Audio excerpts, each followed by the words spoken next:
नमस्कार, मैं हूं संजय शर्मा। आप देख रहे हैं 4 PM न्यूज नेटवर्क। पूरे चुनाव में आप बता सकते हैं प्राइम मिनिस्टर ने किस शख्स को लेकर सबसे ज्यादा गुस्से में बात करी? राहुल गांधी, अखिलेश यादव, ममता बनर्जी? नहीं नहीं, उससे भी ज्यादा गुस्से में। चेहरा तमतमा गया था। आपको याद होगा, याद आ गया होगा, नाम था सैम पित्रोदा। राहुल के अंकल ने ये कहा, राहुल के अंकल ने वो कहा। देश की गोदी मीडिया सैम पित्रोदा के ऊपर तुल गया था। जो बातें सैम पित्रोदा ने कही नहीं थी, उन बातों को दिन रात करके चलाया जा रहा था। गोदी मीडिया के चैनलों पर चल रहा था कि राहुल के अंकल ने चुनाव पलट दिया, कांग्रेस तबाह हो गई। और फिर सैम पित्रोदा ने एक दिन इंडियन ओवरसीज कांग्रेस के अध्यक्ष पद से इस्तीफा दे दिया। उनको लगा कि मेरी बातों से अगर आहत हो रहे हैं लोग, मेरी बातों से कांग्रेस को नुकसान हो रहा है, तो मुझे इस पद पर नहीं रहना चाहिए, मैं इस्तीफा दे रहा हूं। और अब राहुल गांधी ने नेता प्रतिपक्ष बनने के 24 घंटे के बाद एक फैसला किया। प्रस्ताव खड़गे जी के सामने रखा गया और खड़गे जी ने और कांग्रेस कमेटी ने फैसला किया कि सैम पित्रोदा को फिर से इंडियन ओवरसीज कांग्रेस का अध्यक्ष बनाया जाए। पूरी दुनिया में वो कांग्रेस की नीतियों का, गांधी जी की नीतियों का, नेहरू की नीतियों का प्रचार प्रसार करें, दुनिया को बताएं कि भारत कैसा है, भारत किस तरह गांधी के मूल्यों की रक्षा करना जानता है, रक्षा करना चाहता है, गांधी के संदेश को फैलाना चाहता है। मुझे बड़ी खुशी है कि सैम पित्रोदा जी ने अध्यक्ष बनने के तुरंत बाद मुझसे बात करी और फिर मैंने उनसे अनुरोध किया कि मैं आपका एक इंटरव्यू करना चाहता हूं। उन्होंने मुझे समय दिया। मैं आगे आपको दिखाऊंगा, सुनाऊंगा सैम पित्रोदा जी का वो शानदार इंटरव्यू, उनके मन का दर्द कि एक ऐसा शानदार शख्स जिसने भारत में संचार क्रांति को जन्म दिया। मैं और आप जिस माध्यम पे बात कर रहे हैं, जो टेलीफोन की क्रांति, जो संचार क्रांति, वो सैम पित्रोदा साहब के द्वारा लाई हुई क्रांति है।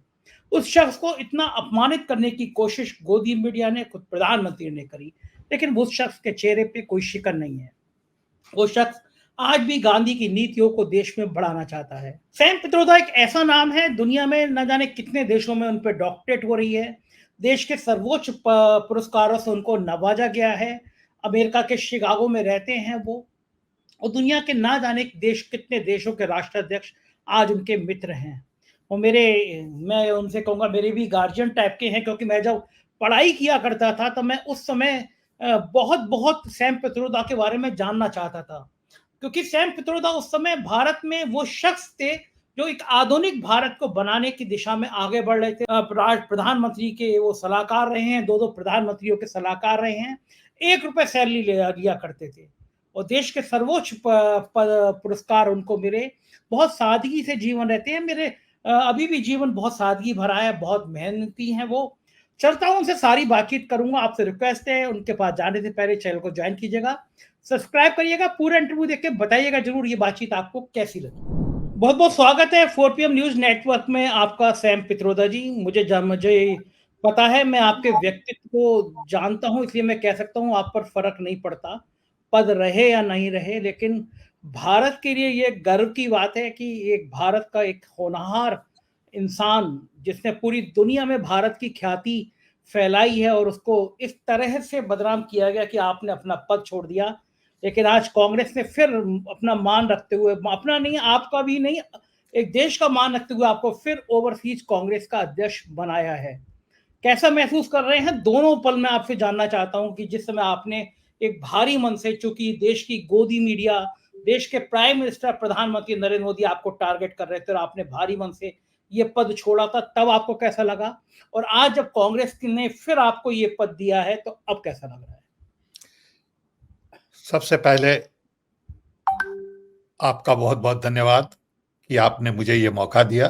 मैं कांग्रेस प्रेसिडेंट मिस्टर खड़गे साहब, Rahul Gandhi and all my Indian overseas Congress presidents and members, सबका मैं बहुत बहुत धन्यवाद देता हूं कि उन्होंने मुझे ये काम के काबिल समझा। इस समय बहुत जरूरी है कि हम थोड़ा ज्यादा ध्यान दें डेमोक्रेसी पे, क्योंकि हिंदुस्तान में डेमोक्रेसी की जीत हुई है। ये जीत देश के लिए ही नहीं, लेकिन पूरी दुनिया के लिए बहुत इंपॉर्टेंट है। आप जानते हैं थोड़े वक्त में यूके में इलेक्शन है, फ्रांस में इलेक्शन है, यूएस में इलेक्शंस हैं। सब जगह democracy is having a challenge. सो इस वक्त इंडिया का जो मैसेज है कि लोग बहुत जोर से बोले और लोगों ने बताया देश को कि हमें डिक्टेटोरियल रास्ता मंजूर नहीं है। देश को चाहिए democracy, intact constitution, inclusion, concern for the poor, income inequality, unemployment, inflation, safety security. ये प्रॉब्लम सब जगह है, अलग अलग कैटेगरीज में है, लेकिन बेसिक प्रॉब्लम्स आर सेम। यहां भी इनकम इनइक्वालिटी है, यहां भी अभी तकलीफ है कि डेमोक्रेसी विल गेट डीरेल्ड। सो अब ये काम हमें ग्लोबल ले जाना है। सो हम मानते हैं कि ये जो नया फेज है इंडियन ओवरसीज कांग्रेस का, ये फेज में हमें ग्लोबल दिशा में ज्यादा काम करना है। तो ये एक बड़ी चैलेंज है। हमारे जो लीडर्स हैं 32 कंट्रीज में, उन्हें हमें एक्सपांड करना है 50 कंट्रीज में। थोड़ी इंस्टीट्यूशन स्ट्रेंथन करनी है हमारी सब जगह। हमें थिंक टैंक बनानी है ग्लोबल, हमें ग्लोबल प्रेजेंस बढ़ानी है। सो हम रिक्वेस्ट करेंगे खरगे साहब को, राहुल को और अदर्स को कि आप हमें मौका दीजिए कि हम आपको दूसरे देशों में ले जाएं। आपका समय दीजिए थोड़ा बहुत, कि जिससे कांग्रेस पार्टी की जो आइडियोलॉजी है वो ग्लोबल हो जाए। ये बिल्कुल ठीक कह रहे हैं आप कि कांग्रेस की आइडियोलॉजी की इस समय दुनिया को जरूरत है, गांधी के सिद्धांत की दुनिया को जरूरत है, क्योंकि दुनिया में एक होड़ लगी हुई है। जिस तरह रूस और यूक्रेन की बाहर हो रही है, गाजा में, इजराइल में एक संघर्ष चल रहा है फिलीपींस के साथ में, तो दुनिया में गांधी के सिद्धांत की इस समय सबसे ज्यादा जरूरत है।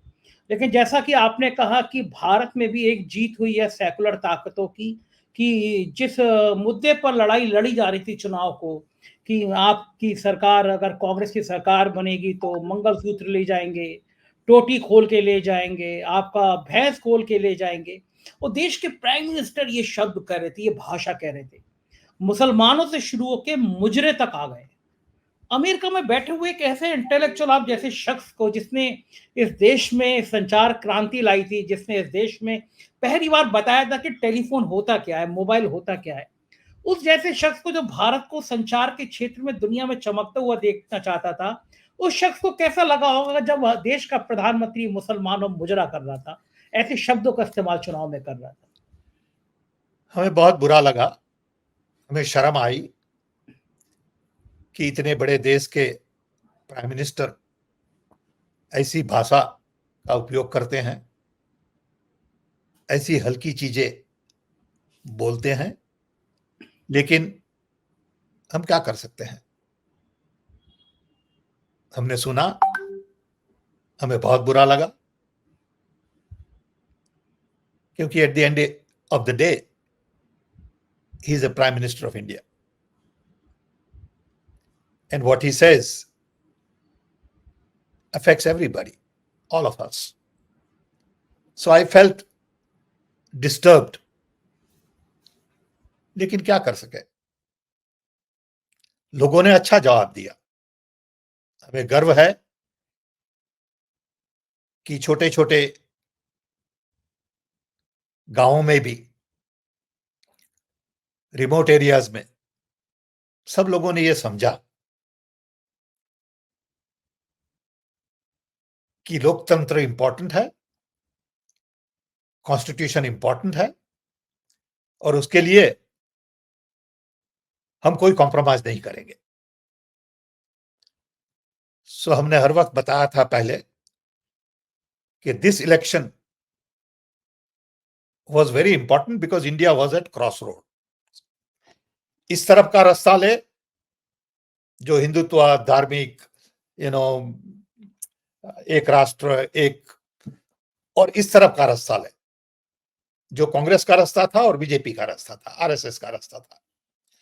तो लोगों ने सिलेक्ट किया कि हम कांग्रेस का रास्ता लेंगे, और कांग्रेस का मीनिंग इंडिया अलायंस का, सबका, क्योंकि सब लोग साथ हैं।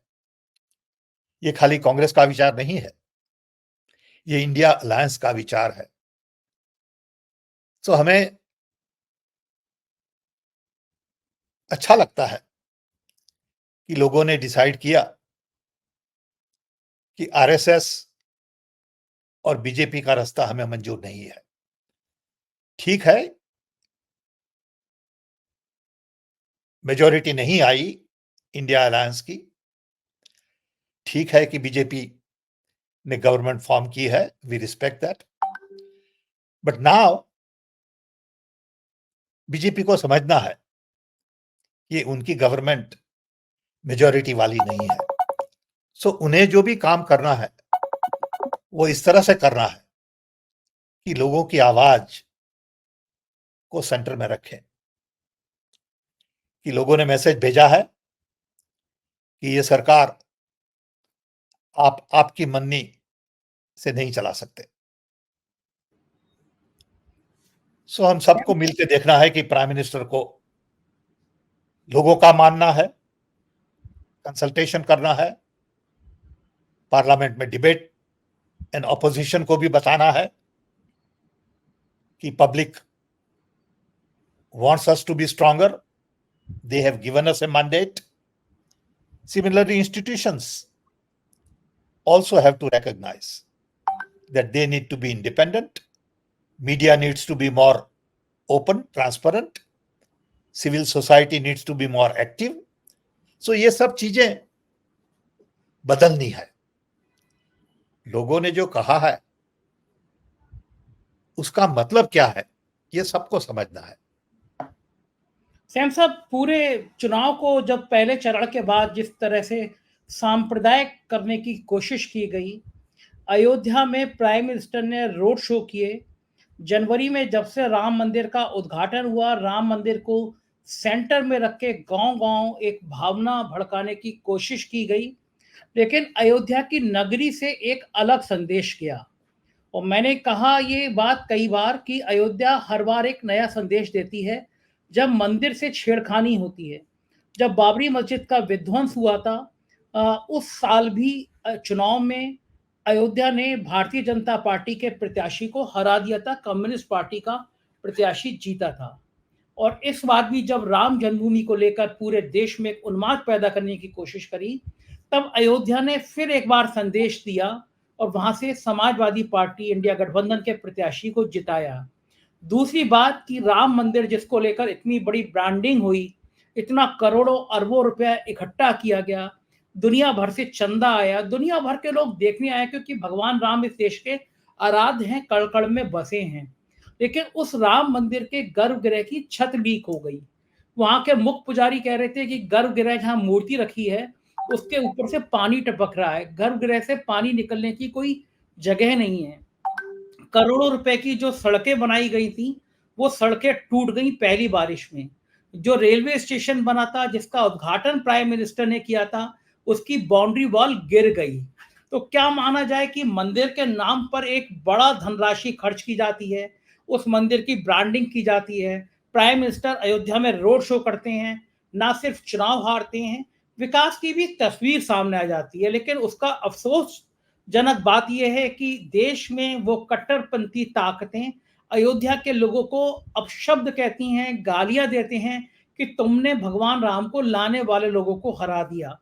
पूरी दुनिया में ऐसी बातों के संकेत किए जाते हैं। आप पूरी दुनिया से जुड़े हैं, इंडियन ओवरसीज कांग्रेस लगभग हर देश में मौजूद है। पूरी दुनिया में जो भारतीय रह रहे हैं, जब वो तस्वीर देखते हैं कि वो राम मंदिर टपकने लगा, सड़कें टूटने लगी, तो क्या संदेश आता है दुनिया में? हम ऐसा मानते हैं और हमने बहुत दफा कहा है कि धर्म ये पर्सनल चीज है। हमें अच्छा नहीं लगता जब धर्म पॉलिटिक्स में लाया जाता है। हम सब धर्म को मानते हैं, सबकी रिस्पेक्ट करते हैं, सबको पूरा साथ देते हैं, लेकिन प्राइम मिनिस्टर और कोई भी leader public property, personal time in the position of power spends too much on one religion, it is not fair to the people of India. No matter who you are. अब देखिए कि देश में करीबन 18% मुस्लिम है, 14, 18, 15 समझो। एक भी मिनिस्टर मुस्लिम नहीं है। ये क्या संदेश देता है दुनिया को? That we are not inclusive. It's not fair. इसका मतलब ऐसा नहीं कि मैं किसी की टीका करता हूं, लेकिन सत्य यह है कि डेमोक्रेसी में सबको हक चाहिए। इतना बड़ा देश है, आप दो ऐसे लोग नहीं चुन सके जो मिनिस्टर के काबिल थे। सो ये सब चीजें डेमोक्रेसी में अच्छी तरह से सोचनी पड़ेगी। ये सबका देश है और ये मैसेज वोटर्स ने दिया है देश को, तो उसको मानना है। आप बिजनेस एज यूजुअल नहीं चला सकते। आप ऐसा मानिए कि कुछ नहीं हुआ, हमने गवर्नमेंट फॉर्म कर दी थर्ड टाइम, तो हम जैसा कर रहे थे वैसा ही करेंगे। It is not respecting the mandate of the people. So we all will have to be careful. We all will have to respect the voices of the people that we heard. And we all will have to change accordingly. So this is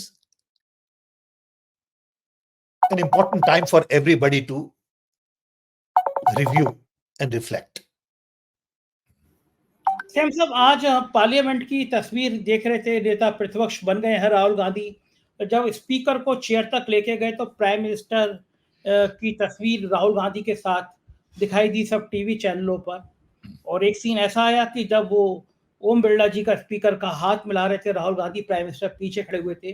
Sanjay Raut जी ने वो tweet भी किया कि कौन राहुल गांधी, ये सवाल किया था प्राइम मिनिस्टर ने। तो संजय राउत ने कहा कि ये है राहुल गांधी, अभी तो आप पीछे आए हैं, ये टेलर है अभी।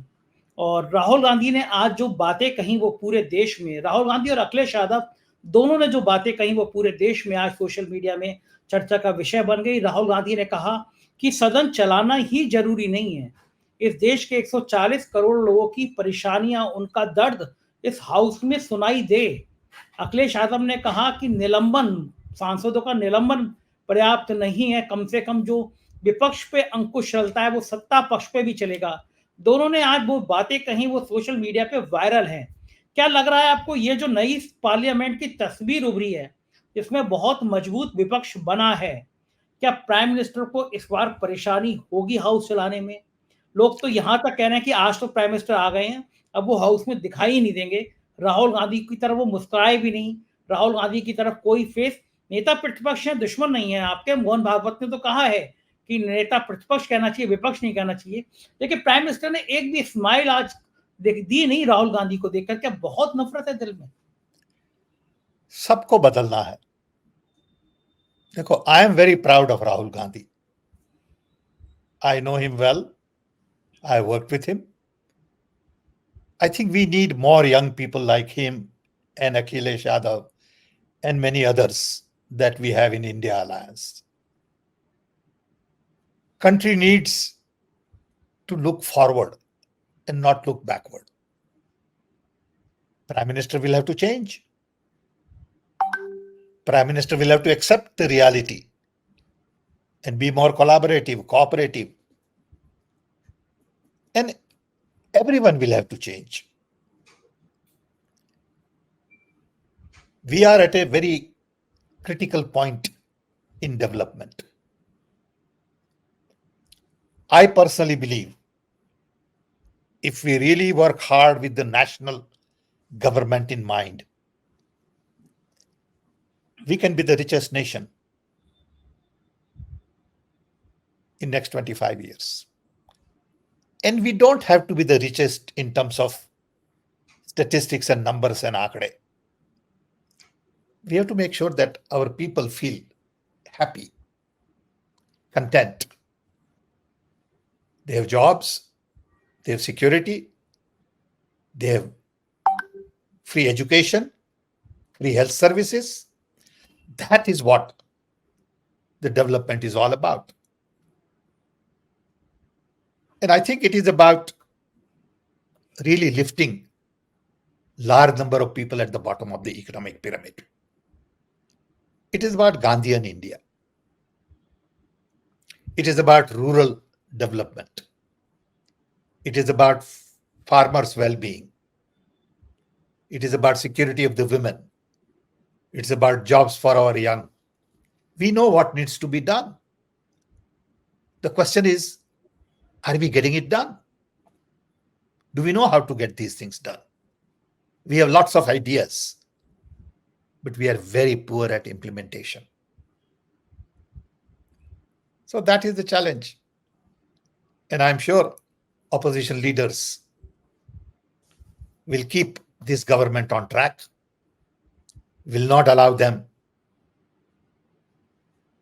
to really run it like they have done in the past, so they can push all their bills without proper conversation, proper debate.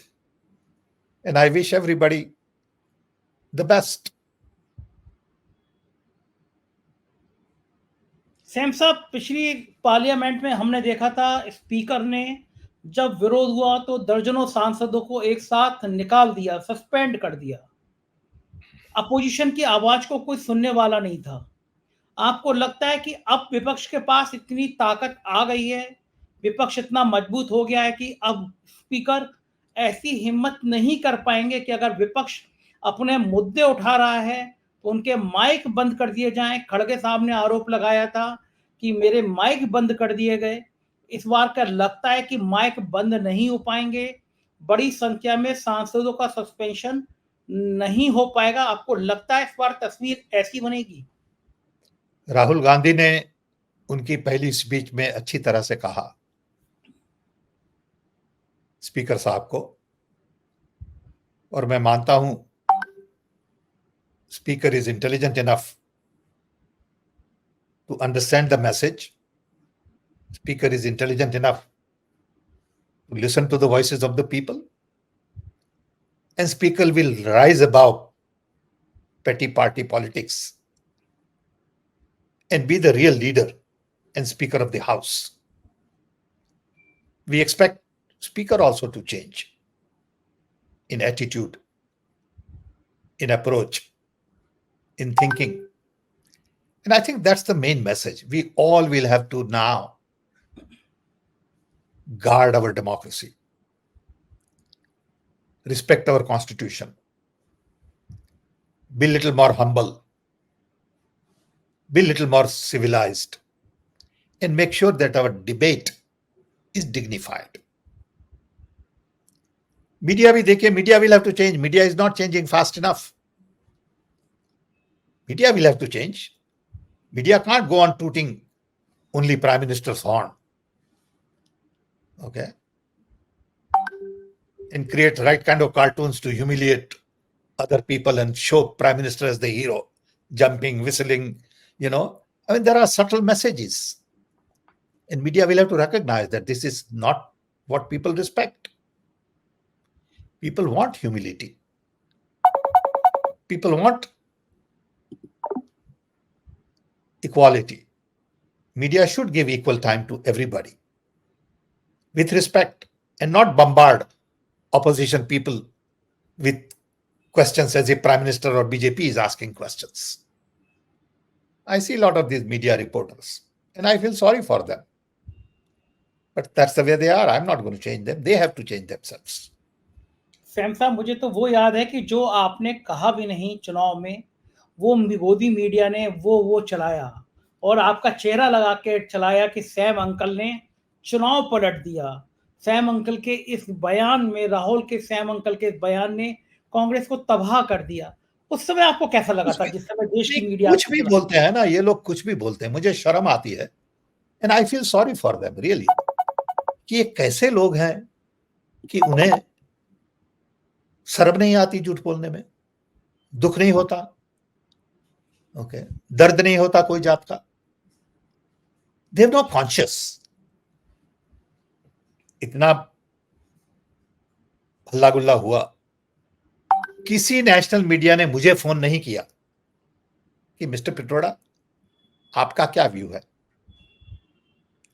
24 घंटे बारी तस्वीर बताई, लेकिन इतनी तो शर्म होनी चाहिए कि जरा इनसे पूछा जाए कि इन्होंने क्या कहा। किसी ने नहीं पूछा। But that's okay, I respect them for what they do. I don't like it, but who am I to change them?